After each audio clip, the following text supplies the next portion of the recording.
भगवान की जय, कवितवर्तेश भगवान की जय, जन्मखोर भवद्वासामयी जन्मानी माता की जय, कुनकुन आचार्य भगवान की जय, उमास्वामी आचार्य भगवान की जय, समन्वत्र आचार्य भगवान की जय, पूज्यपाद आचार्य भगवान की जय, विशेषादि के समाचार चक्रवर्ती आचार्य शांत सागर जी महाराज की जय, तत्ति पट्टाधीश आचार्य श्रोमणी गुरुवर श्री धर्म सागर जी महाराज की जय, मम शिक्षा गुरु ज्ञान श्रोमणी आचार्य सागर जी महाराज की जय। इन कामनाओं करो मुराद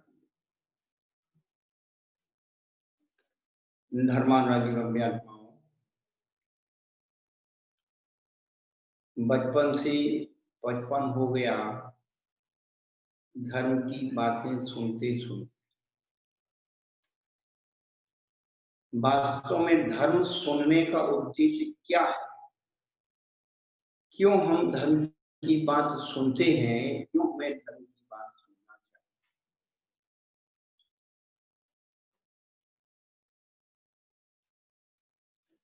बचपन से 55 हो गया, बहुत कुछ सुना और बहुत कुछ सुना। राजा रानियों की कहानी सुनी, सेठ सेठानियों की कहानी सुनी, पशु पक्षियों की कहानी सुनी, प्रेमी प्रेमिकाओं की कहानी सुनी, नरक स्वर्ग की कहानी सुनी, पाप पुण्य की कहानी सुनी, सब संसार की बहुत सारी कहानी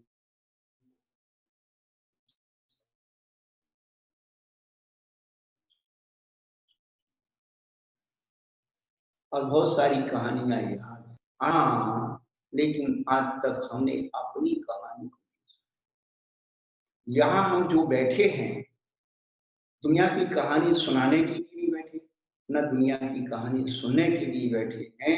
जैसे हमें अपनी कहानी सुनना है, हम क्या है।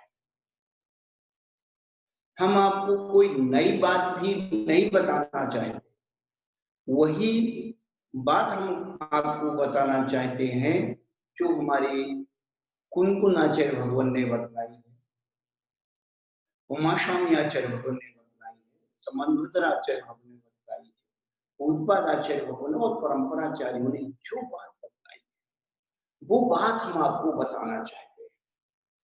कुनकुन आचार्य भगवान ने समय सारणी में क्या, समय सारणी में आपको क्या बताना चाहते हैं, वही बात हम आपको समय सारणी में कुनकुन आचार्य भगवान ने गाथा बताई, शुद्ध परिचितानुगा तवस्त्रीय काम भोग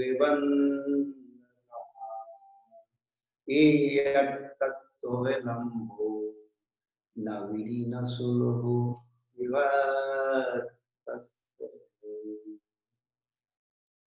श्रुत ही परिचित ही अनुभूत ही काम भोग की कथाएं अनादिकाल से परिचय में आई है।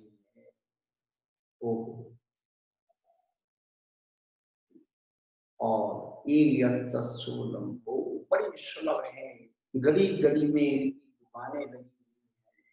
अब तो इस 21वीं शताब्दी और ज्यादा सरल हो गई, आपकी मोबाइल नेट में आ गई, वेबसाइट में आ गई, और ना जाने जितने भी आर्गुमेंट्स हैं बनते जा रहे, नए नए आविष्कारों के द्वारा हमारा ज्ञान विषय बढ़ता चला था। लेकिन नगरीना सुलभो व्यक्तस्य, लेकिन एकत्व भक्त भगवान आत्मा की कथा सुलभ नहीं है। आज तक ना हमने उसको सुना है, ना उसका परिचय किया है, ना अनुभव किया है। अरे महाराज जी, आप ऐसी बात कर रहे हैं, आज सारा विश्व अध्यात्ममय हो गया है, बड़े बड़े संत हर धर्म में अध्यात्म की बात कर रहे हैं, आप कह रहे हैं कि आज तक हमने आत्मा की बात वो नहीं सुना अपने बारे में। एक बात हमेशा ध्यान रखना, आत्मा की बात करना बहुत सरल है। आत्मा की बात करना तो अज्ञानी मिथ्या दृष्टि भी आत्मा की बात करता है, यही तो जैन दर्शन का एक रहस्य है कि जैन धर्म, जैन दर्शन आत्मा की बात करने की बात नहीं। जैन धर्म, जैन दर्शन आत्मा से बात करने की बात। सेंटेंस का अंतर देखिए, आत्मा की बात करना और आत्मा से बात करना। तो आत्मा की बात तो अनपढ़, मूढ़, मिथ्या दृष्टि, अज्ञानी भी करता है, लेकिन आत्मा से बात करने वाली बात उनको आचार्य भगवान करते हैं।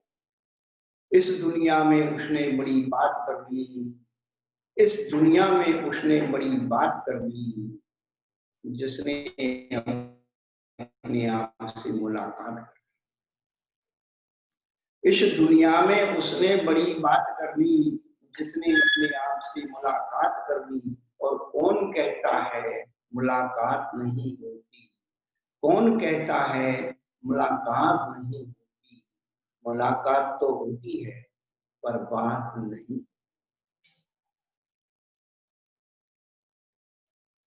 मुलाकात तो सबसे हो, लेकिन बात हो तब बात।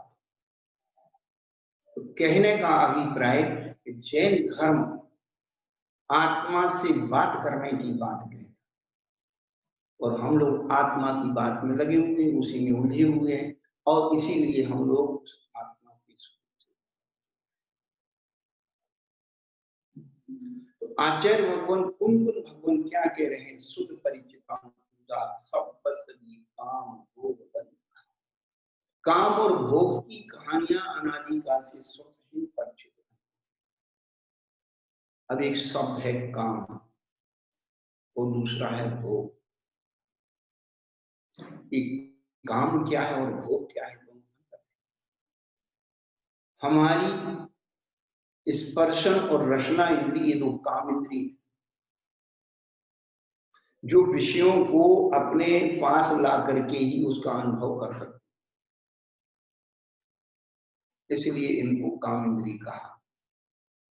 इनके स्पर्श होने से और ज्यादा इच्छा बढ़ जाता है। और तीन इंद्रिय घ्राण, चक्षु होकर दूर पदार्थ है, वहां से उसकी सुगंधी नाक में आती है।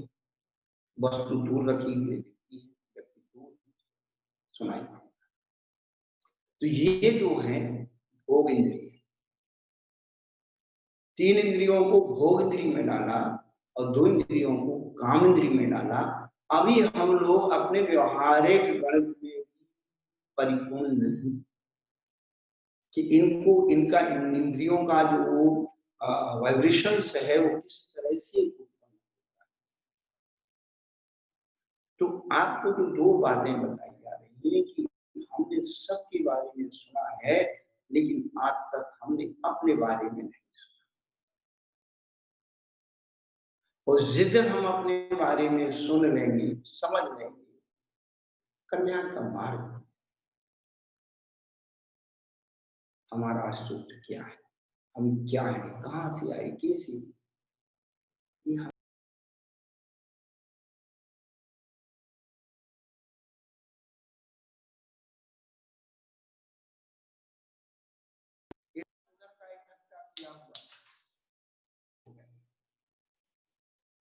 हम उस बात को समझने की कोशिश करें। अपना परिचय क्या है, हमारी अपनी कहानी क्या है, ये हमें सोचना। पंडित भरतराम जी छेड़हरा में अपनी बात, जे त्रिभुवन में जीवन सुख चाहे भोते भय, ताते दुखहारी सुख का कहीं सीख गुरु का। अपनी कहानी यहां सुनो कि तीन लोक में जितने भी प्राणी हैं ये सब सुख चाहते हैं, लोग से हमारी सबकी कहानी ऐसे सुनो। परंतु आचार्य ताते दुखहारी सुख का कहीं सीख गुरु परमात्मा। उस दुख को हरण करने वाली और सुख को करने वाली ऐसी सीख शिक्षा कहें करुणाधार गुरु कहें। आपको एक विशिष्ट बात बता दें, संसार की विश्व की जितने धर्म और मजहब और संस्कृति संप्रदाय है, तो सब एक ही बात कहते हैं, तुम मेरी शरण में आओ, मैं तुमको सुखी बना दूं। लेकिन जैन धर्म से ये नहीं। वो सुख का आकर्षण देते हैं, लेकिन ध्यान रखना दुख दूर करने की गारंटी नहीं देते। ये बिल्कुल प्लस पॉइंट बता रहा हूं। लेकिन जैन दर्शन की जो पॉलिसी है, वो धर्म की प्रतिष्ठा कैसे कहते हैं, देशयामि समीचीनम धर्मम कर्म निवर्हणम संसार दुःखतः शत्वान यो धरत उत्तमेषु। कितनी बड़ी बात कहते हैं कि जो ऐसे धर्म को मैं कहूंगा, देशयामि समीचीनम, समीचीन धर्म को कहूंगा, कर्म निवर्हणम, जो उस दुख का कारण कर्म है उसको दूर करने वाला, और दुख को दूर करके क्या कहते हैं, कर्म निवर्हण, संसार दुखता सत्वान, जीवों को धरती उत्तमे सुखे, उत्तम सुख एक विशेषण है, सुख का विशेषण उत्तम। जैन धर्म जो है, आपको एक विशिष्ट बात बता देते हैं, आपके पूरे धर्म में, जैन धर्म में कुछ भी विशेषता नहीं है, केवल दो शब्दों की विशेषता है। जैन धर्म केवल दो शब्दों में है, एक उस धर्म का विशेषण है उत्तम, और दूसरा है सम्यक। एक उत्तम और सम्यक ही आपके धर्म को दुनिया के धर्मों से अलग करते। यदि ये दो शब्दों को हटा दिया जाए तो संसार की और आपके धर्म में कोई अंतर नहीं।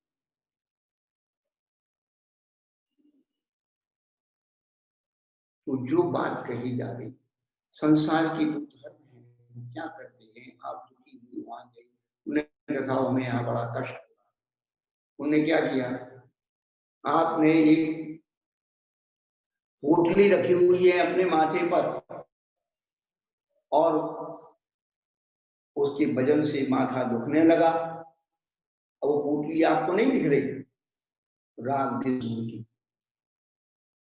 अब आप गए कि साहब हमारे को यह बहुत तकलीफ हो रही, उनने क्या किया, उस पोटली को उठा करके इस कंधे पर रखा। अब आपको यहाँ आराम मिल गया, अरे आनंद हो गया, तो ठीक हो गया।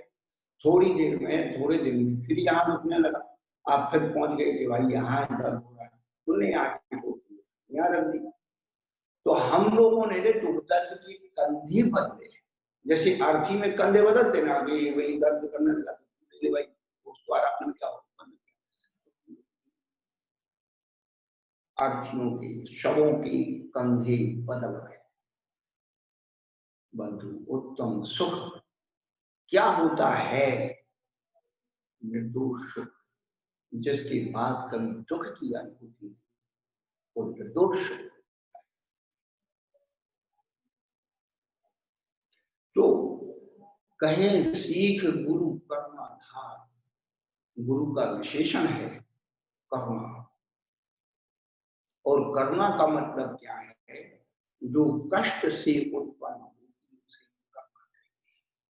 जो दूसरे के दुख को अपना दुख समझती है, अपना दुख याद आ जाता है कि कैसे इस दुख से मैं दूर होकर के यहाँ आया हूं, तो उस दुख को देख करके उसके दुख को दूर करने की जी बताते हैं, ऐसे गुरु करना।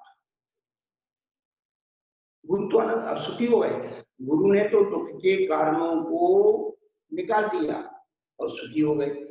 वही बात आपको बताते, भाई इस कारण से आप सुखी हो, इस कारण को छोड़ दो, आप सुखी हो जाएंगे।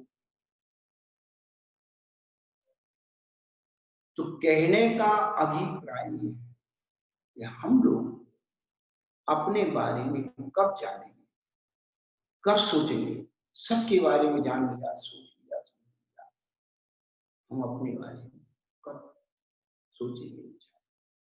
वह चीज, वह कथा, हम अपने बारे में, हम कहाँ हैं, कैसे हैं, क्यों आए हैं, इन सब के जवाब हमें एक जगह मिल जाए। प्रवचन का मतलब ये नहीं है कि गाथा ग्रंथ सूत्रों की व्याख्या करना है। प्रवचन का मतलब है आपका पता बता देना, आपको आपका पता ठिकाना बता देना, आपके अंदर आपकी अनुभूति करा देना, आपके अंदर आपकी जिज्ञासाओं के समाधान कर देना, उसका नाम है प्रवचन। आपके अंदर का अज्ञान अंधकार दूर कर देना, उसका नाम है प्रवचन। कहें सीख, सीख प्रवचन कहो, सीख कहो, शिक्षा कहो, विद्या कहो, उसमें एक ही। माँ भी अपने बेटे को सीख देती, बेटी को सीख देती है। तो वो जो सीख या उपदेश, प्रवचन, ये हमारा नहीं। कुंद आचार्य ने हमें बताया, हम आपको बताया कि सुख परिचिदान भूता सर्वसनी काम भूत बंद का। भैया ये जो सुख परिचित अनुभूत है, काम भूत की कथाएं अनादि से चल रही है। और यहाँ तक क्या चल स्वयं लिख रहे हैं, यह तस्वीर बड़ी सुलभ है और इनका उपदेश देने वाले और ज्यादा है। हाँ, ये देखिए अब संसार में है, जो संसार के विषय कसाई की चीजें हैं, उनके उपदेश वाले कोचिंग सेंटर को बताइए आप, कोचिंग सेंटर है, रेप्सी बनाने के लिए सब क्लास लेने जाते, डांस की क्लास लेने जाते, इसकी क्लास लेने जाते, कितनी कोचिंग क्लासें आप पढ़ रहे हैं, लेकिन कभी आत्महित की क्लास को आपने सुना है? हम वो बात सुनते हैं जिससे हमारे शरीर का हित होता है, हम वो बात सुनना चाहते हैं जिससे हमारे मन की पुष्टि होती है, हम वो बात सुनना चाहते हैं जो हमारी धारणा में बैठा हुआ है, वही हमें सुनाया जाए, वही हम सुनना चाहते हैं, वही हमें अच्छा लगता है। ध्यान रखना, प्रवचन जो है मनोरंजक नहीं होते हैं, मनोरंजक होते हैं। गुरु की वाणी मनोरंजक नहीं, मनोरंजक होती है। मन की धारणाएं, मन की मान्यताएं टूटना चाहिए, बुद्धि की धारणाएं टूटना चाहिए, आस्था उत्पन्न। जिस दिन हमारी चेतना में आस्था का आविर्भाव होगा, वही तो उसका नाम है। सम्यक आस्था का आविर्भाव हो जाए, उसी का नाम सम्यक। तो जो है हम अपने बारे में कहें सीख गुरु कर्मधार, तो कैसे गुरु तो कर्मधार कह रहे हैं, लेकिन कहानी सुनो भग मन करे जो चाहो। गुरु की सीख को भी स्थिर मन करके सुनना, बड़े ध्यान पूर्वक सुनना। आपको एक बात बड़ी याद, वो बात आपके काम आए या ना, आप सुनना सीखिए, भली आपके समझ में आए या ना, आपको याद रहेगा ना, लेकिन सुनना सीखिए। सुनने का संस्कार आए और वो सुनी हुई बात कभी ना कभी आपके अंदर माहौल पैदा होगा, बाहर क्लाइमेट पैदा होगा, तुरंत याद आ जाएगी। बात जब हमने सुनी ही नहीं, कोई भी चीज हम पहली बार ही सुने, फिर उसके बाद धीरे धीरे उसका विश्लेषण। वो आज तक हमने आत्महित के बारे में यदि सुन लिया होगा तो कल्याण का मार्ग, तो ताई सुनो भवि मन थ्रियान, जो चाहो अपनी कल्याण। यदि हम लोग अपना कल्याण चाहते, हित चाहते, सुख चाहते, तो स्थिर मन करके सुनो। ये उपदेश कड़वी औषधि है। औषधि कोई अहोभाव से नहीं खाता, वे मन से खाता, लेकिन रोग दूर करने के लिए बेमन से भी खा लो, तो कैसे ना कैसे वो रोग हो। इसलिए रोगी को कभी डराया जाता है, धमकाया जाता है, लोभ दिया जाता है, प्यार दिखाया जाता है, कुछ कहा जाता है, कैसे ना कैसे इसके पेट में वो दवाई चले। ऐसे ही गुरु को कहें श्री के गुरु कैसे भी इन भव्य जीव आत्माओं का कल्याण हो। इसीलिए आचार्य ये बातें आपके हित के लिए। कभी कभी तो हर चीज को आप कहीं भी अपने व्यवहारिक जीवन में देख लो, हर बेटी को जो 10-12 साल की होगी ना, तो माँ उसको पैसे तो शुरू से ही टोकती है, बेटा ऐसे नहीं बैठते हैं, ऐसे नहीं बोलते, ऐसा नहीं करते। यहाँ लेकिन जब उसको और समझ जाता फिर माँ और ज्यादा उसमें, क्योंकि उस समय भटकने के दिन आ जाते हैं, तो वो जो है टोकती है कि बेटा ऐसा नहीं करते, यहाँ नहीं जाते, उनसे बात नहीं करते, उनसे बात उनके पास ऐसे नहीं बैठते। तो वो जो बुरा लगता कि माँ तो हमको टोकती है। तो हर बेटी को जैसे अपनी माँ की बात, हर बेटे को अपने पिता की बात बोली। लेकिन क्या होता है जब वो बेटी बड़ी होकर के शादी होने के बाद वो स्वयं किसी एक बेटी की माँ बन जाती है, तब उसे समझ में आता है कि मेरी माँ। एक बेटा जब शादी होने के बाद एक बाप बेटे का बाप बन जाता है, तब उसे अपने बाप की बात याद आती है। तब तक बहुत कुछ बिगड़ गया। हम गुरु शिष्य लोगों को भी अपने गुरुओं की बात भूल गए कि अरे गुरु ऐसा बोलते हैं, वैसा बोलते हैं, और हमें ऐसा नहीं करने देते, वैसा नहीं करने देते। गुरु गुरु। तो कहने का अभिप्राय की बात थोड़ी सी कठिन हो सकती है, कड़वी हो सकती है, लेकिन ध्यान रखना आत्महितकारी। हमने आज तक अपने कर्ण प्रिय, इंद्रिय प्रिय प्रवचनों को सुना है, मन को अच्छी करने वाली बातों को सुना, परंतु ध्यान यद जीवस उपकार है तद देह उपकार, यद देह उपकार है तद जीवस। जो जो कार्य, जो जो व्यवहार जीव का उपकार करने वाला है, उससे देह का उपकार होता है, और जिन जिन कार्यों से शरीर का उपकार होता है, उससे जीव का उपकार होता है। ये बड़े बड़े आचार्य उत्पाद भगवान की देश। हम क्या क्या आपको बताएं। आत्महित की बात सुनना है, आत्महित के बारे में चिंतन करना है। हम अभी आपको वही बात बता रहे हैं कि जैन धर्म आत्मा की बात करने की बात नहीं कहता है। जैन धर्म आत्मा से बात करने। हम रात दिन विषय कसायों की तो चर्चा कर रहे हैं, विषय का कसाय में आत्मा हुए साधन सामग्री बता रहे हैं, और आत्मा की चर्चा दोनों विरोध ही कर रहे हैं। यदि वास्तव में अपने जीवन में आत्मा की अनुभूति हो गई है, हमें अपनी आत्मा का परिचय हो गया है, हमारी आत्मा से बात हो गई, तो उसका लक्षण क्या है। पूज्यपाद आचार्य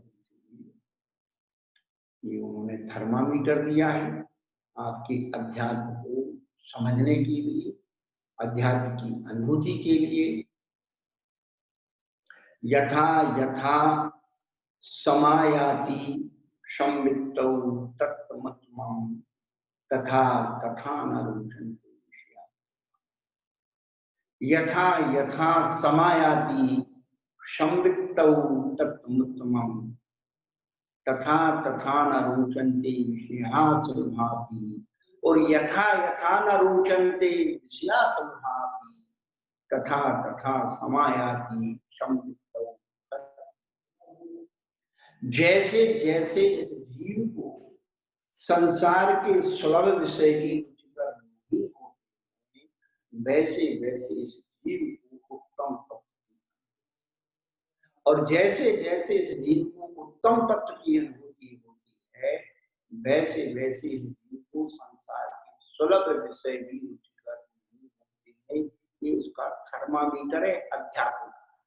ये आत्मा से बात करने वालों का थर्मामीटर है। और जो लोग केवल आत्मा की बात करते हैं और विषय कसायों से दोस्ती रखते हैं, उनसे उनकी कभी आत्मा से बात हो नहीं सकती। दोनों काम एक साथ। दो मुख पंथी चले न पंथा, दो मुख सुई सिए न कंता, दो ही काम नहीं हो विषय। पूज्यपाद आचार्य की कार्य का इतनी महत्वपूर्ण है, उनका विश्लेषण वो कहते सुलभ विषय भी रुचिकर नहीं होते। दुर्लभ की तो बात ही छोड़ दो, दुर्लभ के बारे में तो सोचता ही नहीं है। सामने रखे ये उसे उनके उदासीन, ये उसकी महत्वता है। ये अध्यात्म की पहचान। जैसे संसार शरीर भोगों की,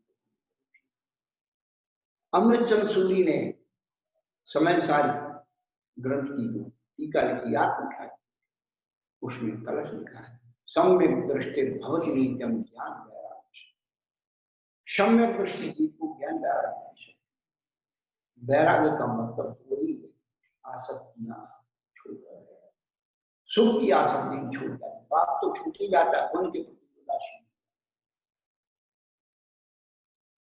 हमारे जीवन वो चीज आना चाहिए, वो महत्वता आना चाहिए, वो अनुभूति आना चाहिए।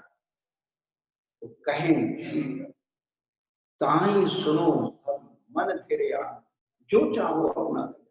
यदि आप अपना हित चाहते हैं, कल्याण चाहते हैं, तो वही इस मन करके सुनो। जीवंत धर्म क्या है?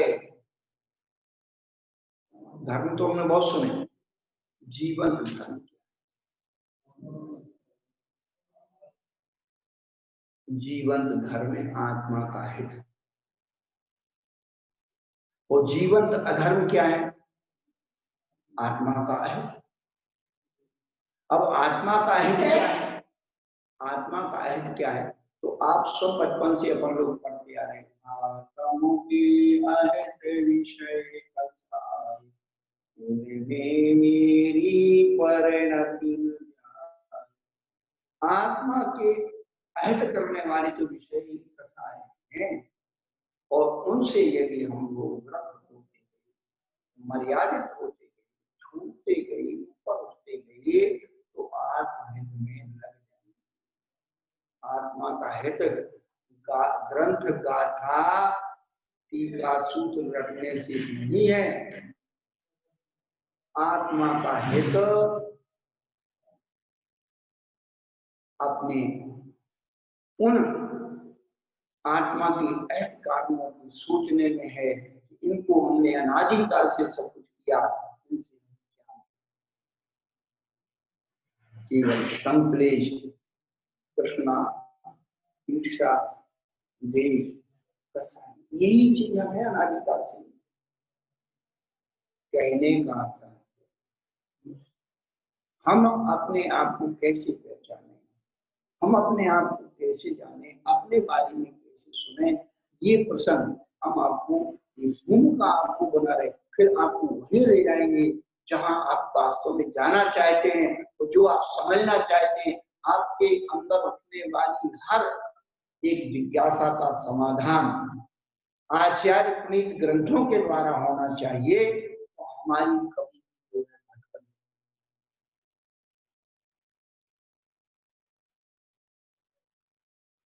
अपनी कहानी कहां से शुरू कहें सीख ताई सुनो भवि मंथरिया, जो चाहो काल अनंत निबोध बीतो एक। देखिए इस जीव का अनंत काल निबोध में बीत गया। अब ये निबोध क्या है, ये निबोध का स्वरूप क्या है, निबोध कहाँ है, निबोध के बारे में अपन क्या जानते, इतना ही जानते हैं कि भाई एक श्वास में 18-12 नंबर हो जाता है, वो बंद हो। बड़ी विचित्रता ऐसी चीज है। एक भाई साहब आए, नवसु महाराज जी आ गए, वो बोले उठ के, उन्हें सोचा महाराज अच्छे आए हैं। महाराज जी ये शब्द है निबोध, हम बचपन से सुनते आ रहे, निबोध क्या है, आप निबोध के बारे में बताओ। हमने कहा भाई देखना है, आपको भी समय नहीं, हमें भी समय नहीं, थोड़ा आप स्वाध्याय करो। अरे महाराज अब तो स्वाध्याय आप क्या बताएं आपको, आज के व्यक्ति का ही तक बड़ी विचित्र बात है। एक पिता पुत्र आपस में चर्चा कर रहे थे, पुत्र अपने किसी काम को बहुत दिन से कह रहा होगा पिताजी से कि पिताजी जो है आप थोड़ा समय दे दीजिए। उसने भी निवेदन कर दिया, पिताजी बहुत दिन से कह रहे आप थोड़ा सा सुनो हमारी बात से। पिताजी उसी रोज में अपने वही ढूंढ में वही बेटा मेरे पास। बच्चा बड़ा होशियार था, उसने कहा पिताजी मरिएगा मत, पिताजी मरिएगा मत, आप मर गए तो हमको जगाने की फुर्सत। ध्यान रखना, आज के समय में बाप को मरने की फुर्सत नहीं, जगाने की।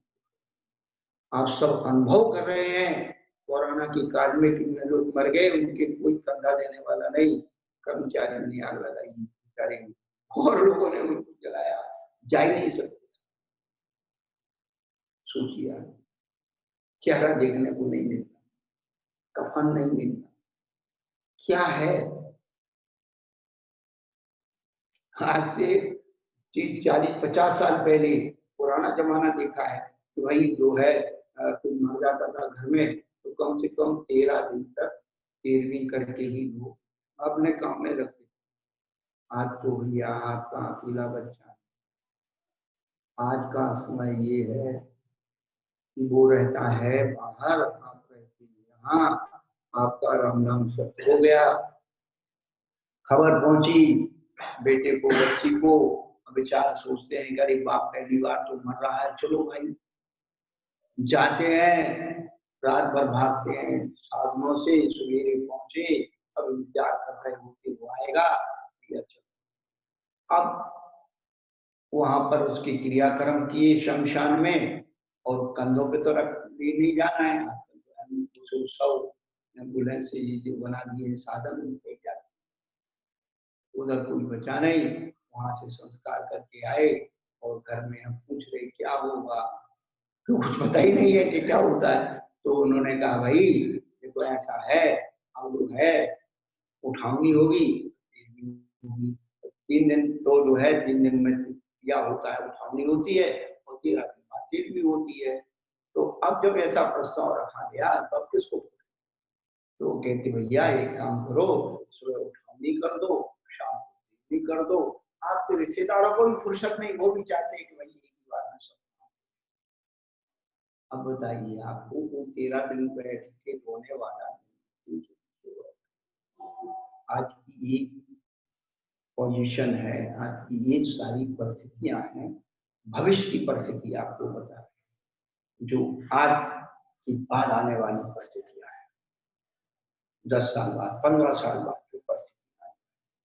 आप यहाँ हैं, आपके बच्चे बाहर हैं, आप बीमार पड़ गए, अब वो वीडियो कॉल कर रही है, बेटा मैं बड़ी बीमार हो गई, बहुत तकलीफ है, अरे मम्मी आप चिंता मत, अभी अभी एम्बुलेंस आती है, नर्स आ रही है, डॉक्टर आ रहा है और आपको बढ़िया ठीक, डॉक्टर का नंबर मिलाया कि अमुक हाउस में मेरी गली में कॉलोनी में मेरी मम्मी है, बीमार है, और डॉक्टर साहब उसको एम्बुलेंस भेजो ना, भेजो और उसका बढ़िया से बढ़िया ट्रीटमेंट करो, पैसे की कोई जरूरत मत करो, हम यहाँ से आपको एडवांस डालते हैं आपको। अब वो माँ भी बेचारी देख रही है, अब क्या करें, मतलब अब वो जो है ये सब चल रहा है, और डॉक्टर वहां ले गया, अस्पताल में भर्ती किया, और वही जो है गर्दन लटक, अब क्या करें। कौन है? डॉक्टर साहब इनको इलेक्ट्रॉनिक में डालो, वहीं से पैसा खर्चा सब आपको होने वाला, आपको नहीं आएगा। आपका बच्चा का चेहरा केवल वीडियो कॉल इसमें जो दिखेगा, जैसे आप हमारा चेहरा देख रहे हैं, थोड़े दिन में यही होने वाला है। आपके गुजरात भी ऐसे ही देखने को मिलेंगे।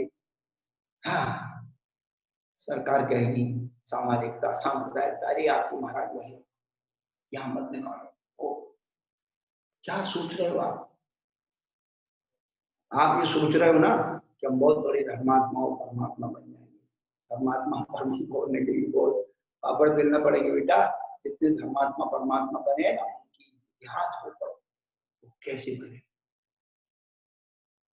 तो निरोध की बात चल रही थी कि जिस जीव को मरने से फुर्सत नहीं हो, उसकी का नाम निरोध है।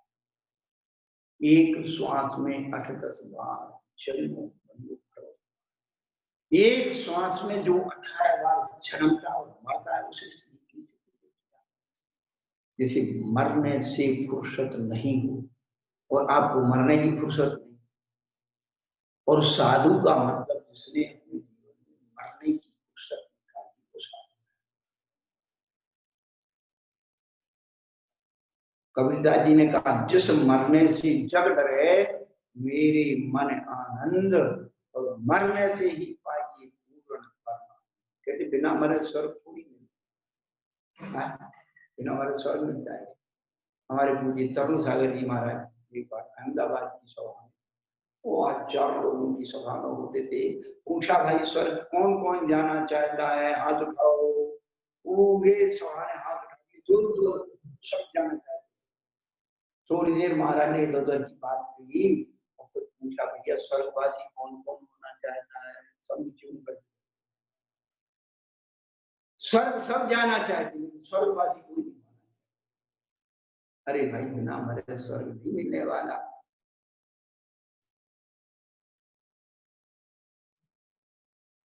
कहने का आनंद है, बोध की स्थिति है, वह एक श्वास में 18 बार, और वह निरोध 2 प्रकार का है। एक नित्य निरोध, दूसरा इतर निरोध। इतर निरोध को दूसरा नाम चतुर्गति निरोध भी कहते हैं। लेकिन जो नित्य निरोध है वो कहाँ है? 7वें नरक के नीचे कलकला नाम की पृथ्वी उसे कहा जाता है। कलकलन का भी वहां पर उन जीवों की स्थिति नित्य, वह जो है संक्लेश भाव होगा। संक्लेश भाव की कुशलता से निगोद वासम न चलती, निगोश बात को नहीं छोड़ते। एक शब्द देखना, नहीं छोड़ते और नहीं छोड़ेंगे, ये दोनों में अंतर है। 6 महीने 8 समय में 608 जीव उस नित्य निरोध की राशि से निकलते और व्यवहार में आते, और यहाँ 6 महीने 8 समय में 608 जीव इस व्यवहार राशि से निकल करके मोक्ष जाते।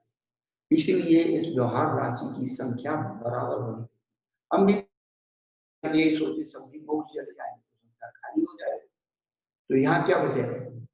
अरे आचार्य भगवान कहते हैं कि आज तक कितने जीव मोक्ष गए? जितने नवोदिया जीव के शरीर में, एक नवोदिया जीव के शरीर में आज तक उतने जीवों की संख्या सिद्धालय में पूर्ण नहीं हुई है। ध्यान, ये निगोद बड़ा रहस्यपूर्ण शब्द है। उस निगोद की स्थिति क्या है, आप एक उदाहरण से समझ। एक सुई की नोक के बराबर स्कंद, कोई भी छोटा टुकड़ा सुई की नोक, तो आचार्य कहते उस सुई की नोक के बराबर है असंख्यात लोक प्रमाण स्कंद है। सुई के टुकड़े, लोक के असंख्यात लोक प्रमाण स्कंद, और एक स्कंद में असंख्यात लोक प्रमाण अंडर है। उन असंख्यात लोक प्रमाण इस अंडरों में एक अंडर निकालो, फिर उसको झूम करो। उस एक अंडर में असंख्यात लोक प्रमाण आवास, फिर उस पूरे को आवास को झूम करो, एक आवास को निकालो, तो उस एक आवास में असंख्यात लोक प्रमाण उल्वी है। असंख्यात लोक प्रमाण, ऐसे लोग जितना 3 लोग के बराबर, ऐसे असंख्यात लोक प्रमाण उल्वी है।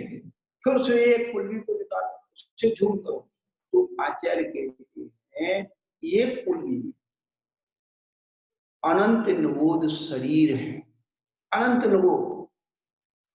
और फिर उस अनंत निबोध शरीर में से एक निबोध शरीर निकालो, तो उस एक निबोध शरीर में अनंतानंत जीव, अनंतानंत इतने जीव हैं कि आज तक इतने जीव सिद्धालय की संख्या कभी पूर्ण नहीं कर पाए। तो अपना सुख क्या है, सोचिए आप कि एक निबोधी जीव के शरीर के बराबर भी जीवों की संख्या सिद्धालय में पूर्ण नहीं हो पाई अनादिकाल से। वो जीव निकलता कैसे है? 6 महीने 8 समय में 600 बार निकलता कैसे? बचपन से एक व्यवहारिक ग्रंथ हमको हमारे बुजुर्ग लोग समझाते हैं, पंडित कि कैसे कोई भजूजा भाड़ घूमता है, कोई बिरला चना फटक करके खा, फिर क्या होता है? ऐसे ही बोले कि निगोसी जी बाहर निकलता है। तो उस पहले चने की स्थिति देखिए कि जो चना भूजा जाता है, पहले उसे थोड़ा गीला किया जाता है पानी से, उसके बाद उसे डाला जाता है। तो पानी और गर्मी की रेशो से उसकी चने के अंदर भाप बन जाती है, और जो भाप के द्वारा उसका विस्फोट होता है तो वो चना बाहर आता है। उसी प्रकार से निबोधिया जी लेश्या है, लेश्या परिणाम, वो कापोत लेश्या है। और कापोत लेश्या जब अपने मध्यम अंशों पर आती है, 8 मध्यम अंश के परिणाम में जब लेश्या आती है तो वो निबोधिया वहां से निकल करके व्यवहार राशि में आती। निकस भूमि जल पावक भयो पवन, ये तो छेड़ाला में पड़ती, लेकिन वो कैसे निकलता वो विधि आपको। तो लेश्या परिणाम क्या है? जैसे पानी और अग्नि का योग से भाप बनती है, ऐसे योग और कषाय के माध्यम से लेश्या। वहां पर योग है, शरीर है, औदारिक शरीर है, और कषायों की स्थिति अंगात्मा है। तो योग और कषाय मिलकर के लेश्या परिणाम को करते हैं। तो उस लेश्या परिणाम से वहां से निकल करके व्यवहार राशि में आता है। ये हमारी सबकी एक ही आए एक ही देश से, उतरे एक ही घाट, हवा लगी संसार की हो गई बारंबार। हम सब एक स्थान से आए हैं, एक ही जगह रहे हुए हैं, लेकिन यहाँ पर सब विभक्तीकरण हो गया। आपको वही चीज हम बताना चाहते हैं जो आज वर्तमान में आपकी जरूरी है, वो जरूरी है। हम अपने बारे में सबके बारे में सुन लिया और कुछ सुनते रहेंगे, लेकिन अपना स्वयं का परिचय क्या है, हम आत्मा है तो क्यों है, हमारी आत्मा का हित कैसे होगा, ये बातें समय मिलने पर हम सुनेंगे। हाँ, तो आप रखिए अपनी बात को, तो एक्सप्लेनेशन करेंगे। हमने आपको बताया महाराज कि कोई आप पहली बात। दूसरी बात, आपकी और कोई जिज्ञासा हो आप रखिए, हम कोशिश करेंगे आपको प्रामाणिक ग्रंथ के प्रमाण से उसे प्रमाणित बताने की।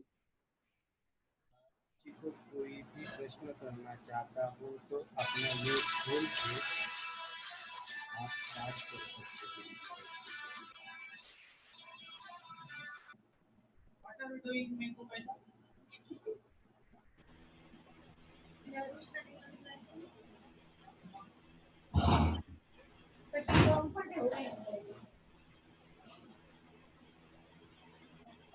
इच्छुक है महाराज जी से प्रश्न उत्तर कर सके?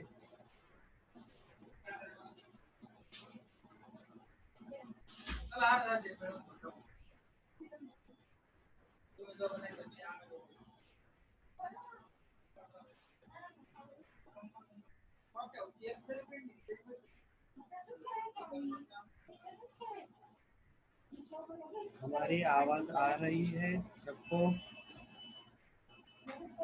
जिन्हें भी महाराज जी से प्रश्न करने हो उन्होंने अपना हाथ रेस कीजिए, हाथ ऊपर कीजिए।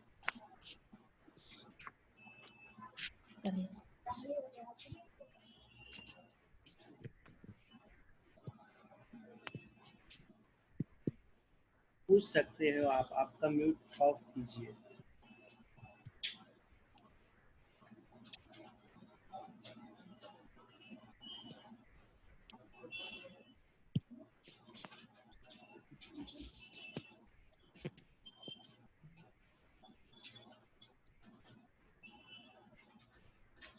नमस्ते महाराज जी।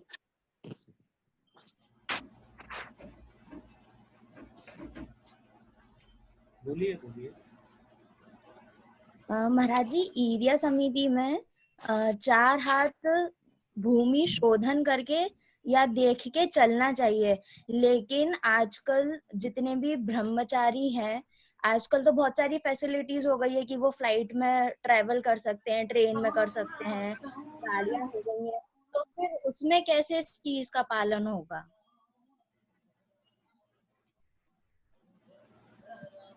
महाराज जी की आवाज नहीं आ रही है। महाराज जी आपकी आवाज म्यूट हो गई है।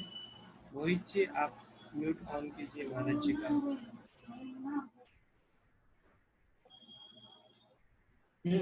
वृत्ति और महावृत्ति में अंतर होता है, लेकिन समितियां जो संयम है, ये ध्यान रखना, जो समिति सहित होता है उसे आचार्य ने संयम कहा, और जो समितियों के अंतर पे होता है वो केवल व्रत संज्ञा में आता है। तो व्रतों की गिनती कर लेने से व्रत नहीं होते हैं। हमने पिछले दिनों भी बताया कि गायों के इकट्ठे करने से दूध बना नहीं कहलाता है। जिस गाय से दूध दोहा जाता है वही दूध वाला कहा जाता है। गौशाला खोलने से, बड़ी गौशाला में बिना दूध वाली गायें रख लेने से डेयरी नहीं कहलाती। जिन गायों से दूध निकलता है उसमें ही डेयरी कहलाता है। उसी प्रकार से जो वृद्धि होते हैं उनमें समितियों का संभाव, समितियों का परिपालन बहुत जरूरी है। अब कोई नहीं करते उसके लिए अपना विकल्प नहीं है, उसके अपन ठेकेदार नहीं, क्यों नहीं कर रहा, उसको नहीं कर रहा। तो जो आचार्य ने स्वरूप बताया हम तो उसको बताना चाहते हैं। कोई करता है, कोई कहाँ जाता है, कोई कैसे जाता है, इसके ठेकेदार अपन थोड़े ही।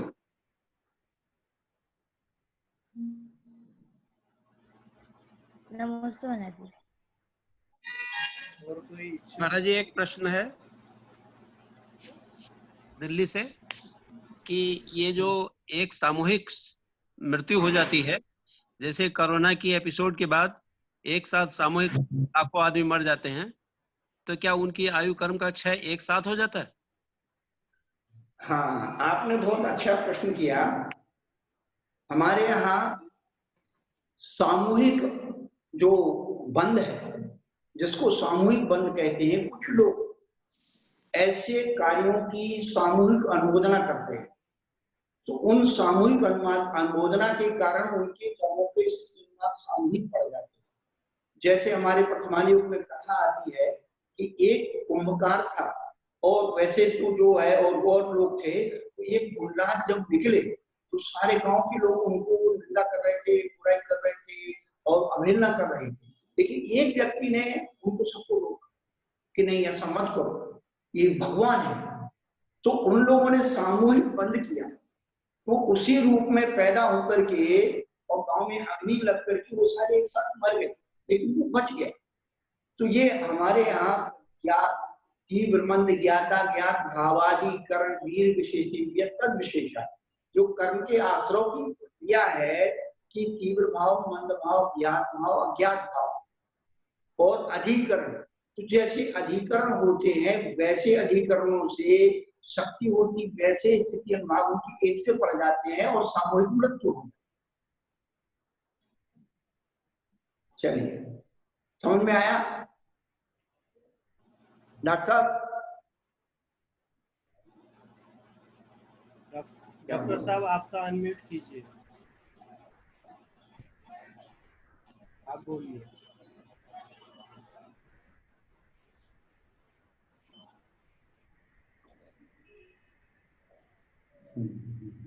एक और दिख रहे हैं और कुछ नहीं। सुनील जी आप अपना क्वेश्चन बोलिए।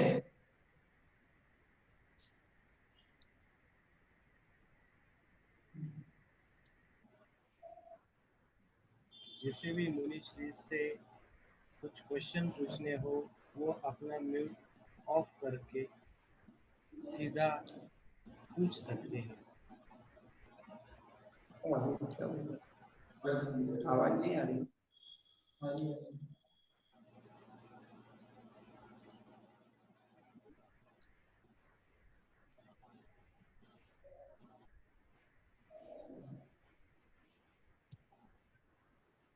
वो तो आई नहीं आवाज।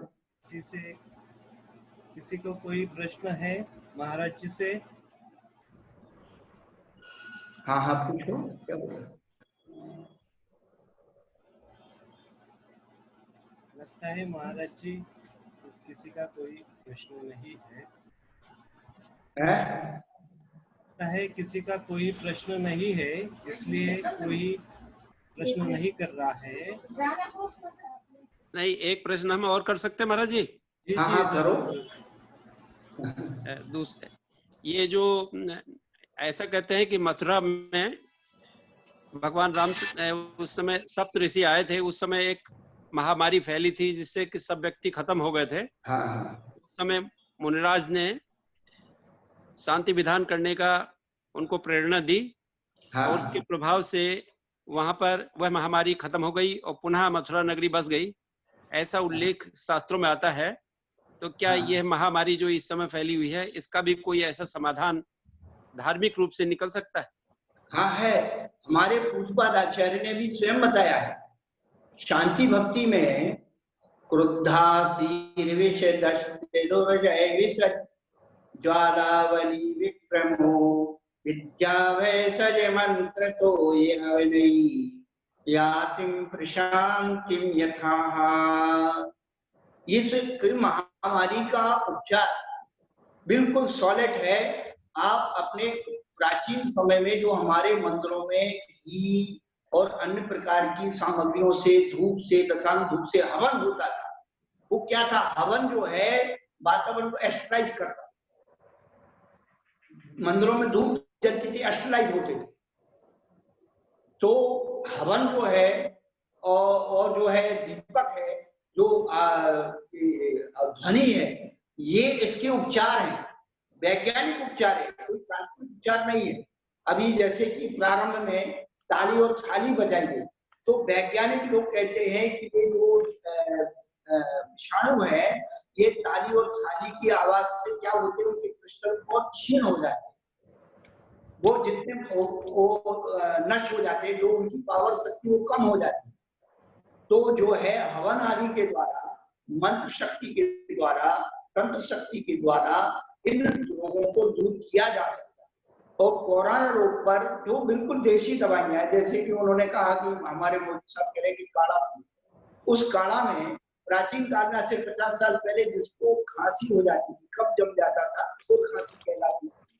हमारे देश की एक वनस्पति है डॉक्टर साहब, उसका नाम करेच है। उसका बीज जो होता है, उसका बीज कोरोना के लिए सबसे ज्यादा अच्छा हो सकता है।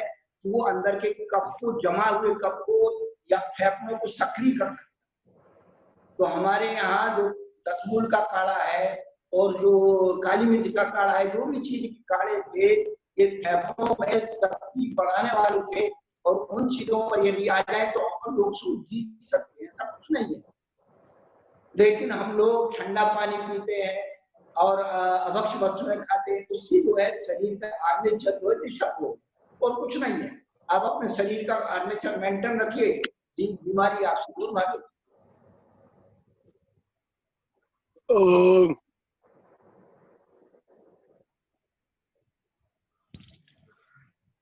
हेलो। हाँ महाराज जी नमस्ते। हाँ, मैं औरंगाबाद से शिरीष पाटनी बोल रहा हूँ। महाराज जी, ये जो 21,500 साल बाद जो कलयुग समाप्ति के समय में जो बताया गया राजा मुनि के अंजलि से घास लेगा टैक्स के रूप में, तो अग्नि नष्ट हो जाएंगी, लेकिन तब राजा कैसे क्या रहेंगे? अभी तो प्रधानमंत्री राष्ट्रपति है। थोड़ा आवाज साफ नहीं आ रही भैया।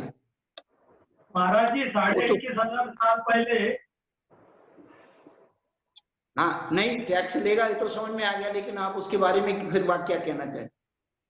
ये जो राजा जो टैक्स लेगा बाद में, तो राजा कैसे क्या रहेंगे? पहले अभी तो प्रधानमंत्री और राष्ट्रपति है, इसके बाद वापस राजा लोग आएंगे क्या?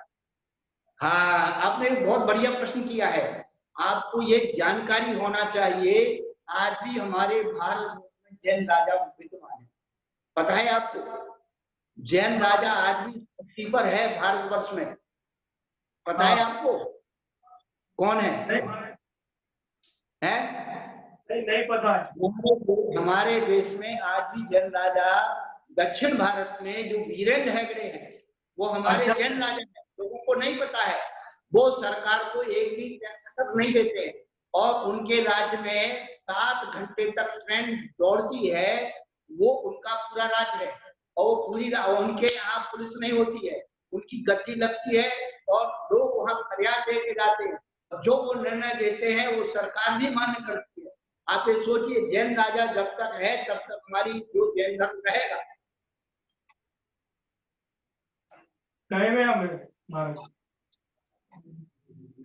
नमस्ते महाराज।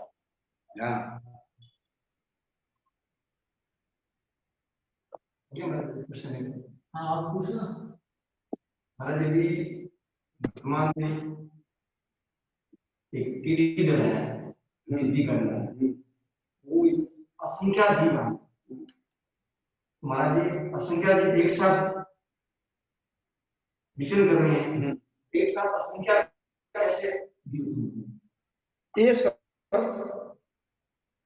इन्होंने प्रश्न किया है कि जो टिड्डी नाम का जो जीव है, वो जो उड़ता है टिड्डा और फसलों को नष्ट करता है, तो वो कैसे इस प्रकार से? तो ये सब चीजों की अनंत पर्याय अनादिकाल से हैं और रहेंगी, लेकिन ये सम्मोचन जीव है। एक क्लाइमेट से पैदा हो, एक कोई क्लाइमेट जब पैदा होता है सर्द गर्म का, एक साथ क्लाइमेट जब होता है, तो ये असंख्यात जीव अपने आप उत्पन्न। जैसे आपको एक बात बताते हैं, बिच्छू कैसे उत्पन्न हो? बिच्छू का 9 कर्म क्या है? आप लोग बहुत सारी चीजें नहीं मालूम। बिच्छू कैसे उत्पन्न होता है, कैसे उत्पन्न किए जाते हैं?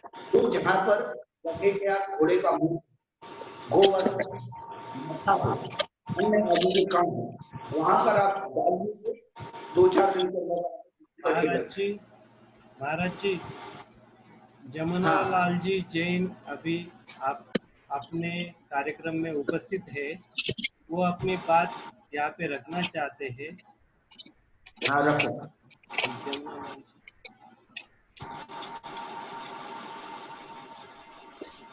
नमस्ते महाराज जी।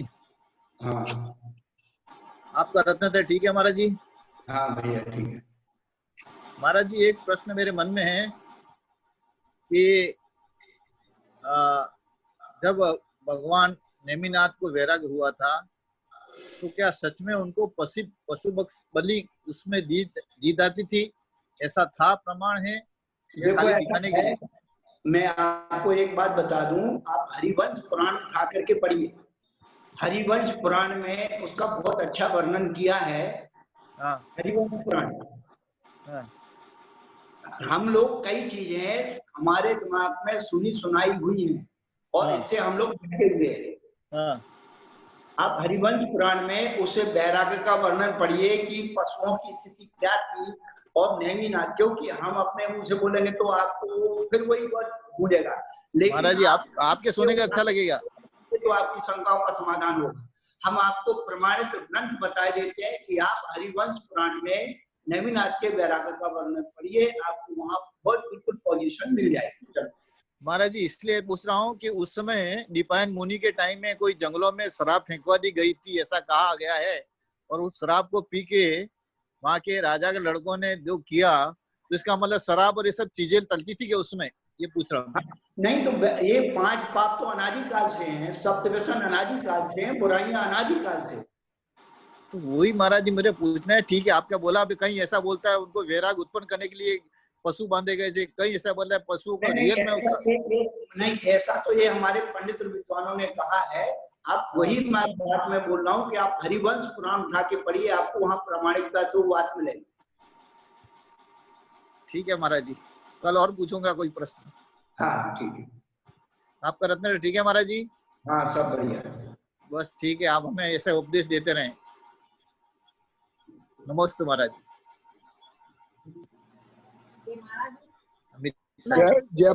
जयपुर महाराज जी, जयपुर से बसंत जैन।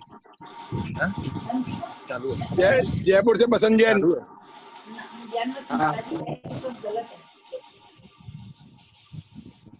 महाराज जी मैं देशना जैन इंदौर से।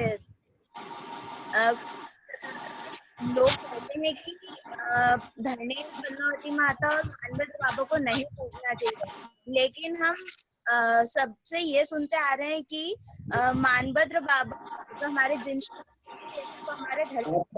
आवाज नहीं आ रही, आवाज सही नहीं आ रही, क्लियर नहीं है। अब आ रही है?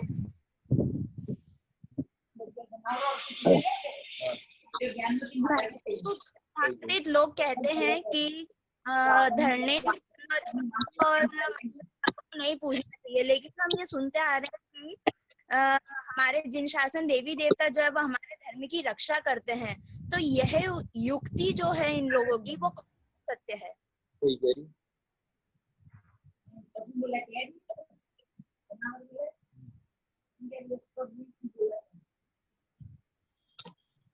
महाराज जी आवाज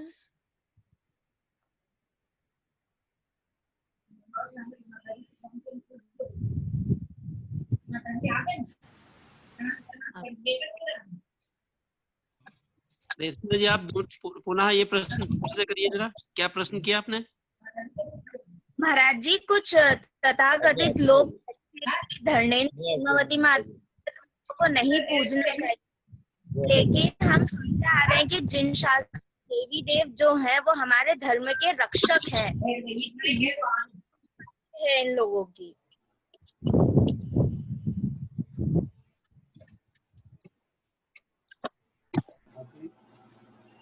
अभी महाराज जी हमारे सभा में अभी नहीं है, महाराज जी का समय हो चुका है, इसलिए महाराज जी अभी नहीं है। जय जिनेन्द्र।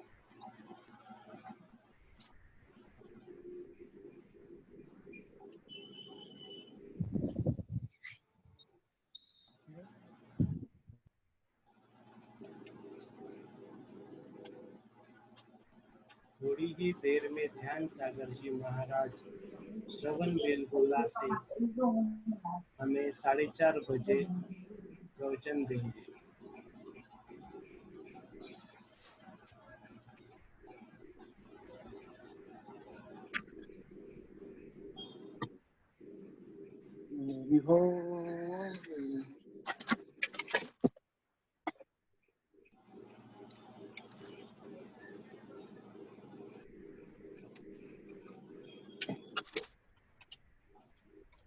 Cara,